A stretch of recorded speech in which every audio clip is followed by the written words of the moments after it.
કચ્છનું ખાવડા, જ્યાં ક્યારેક એક વૃક્ષ પણ ઉગાડવું મુશ્કેલ લાગતું હતું, એવી બંજર ધરતી પર આજે દુનિયાનો સૌથી મોટો 30 ગીગાવોટનો હાઇબ્રિડ રિન્યુએબલ એનર્જી પાર્ક આકાર લઈ રહ્યો છે. વડાપ્રધાન શ્રી નરેન્દ્રભાઈ મોદીના વિઝનથી અહીંની સૂકી ધરતી પર ઉર્જાનો પ્રકાશ ઝળહળવા લાગ્યો છે.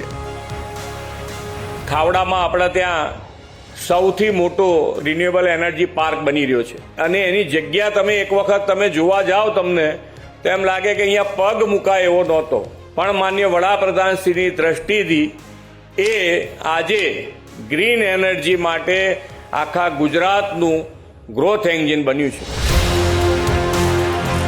ખાવડાની નજીક આવ્યું છે કચ્છનું છેવાડાનું ગામ કુરન. હજી થોડા સમય પહેલાં શાળા પ્રવેશોત્સવ વખતે મુખ્યમંત્રી શ્રી ભૂપેન્દ્રભાઈ પટેલે કુરન ગામની મુલાકાત લીધી હતી. ગામના બાળકોનો ભણવા પ્રત્યેનો ઉત્સાહ જોવા જેવો છે. મુખ્યમંત્રીશ્રીએ કુરન ગામના લોકો સાથે રાત્રિ સભા પણ કરી હતી. ગામના લોકોમાં રોજગારને લઈને કેટલો આત્મવિશ્વાસ આવી ગયો છે તે સાંભળીએ મુખ્યમંત્રીશ્રીના શબ્દોમાં.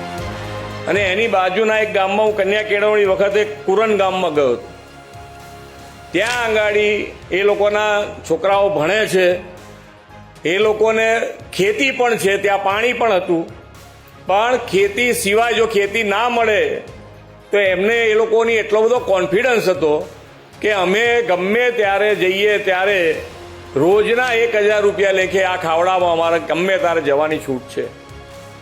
કેટલા બધા શાંતિથી રહી શકે માણસો કહો. અશક્ય બન્યું છે મોદીજીના દૂરંદેશી વિઝનને પરિણામે, જેના લીધે કુરન ગામ જેવા અનેક ગામડાઓ વિકાસના મુખ્ય પ્રવાહમાં જોડાયા છે.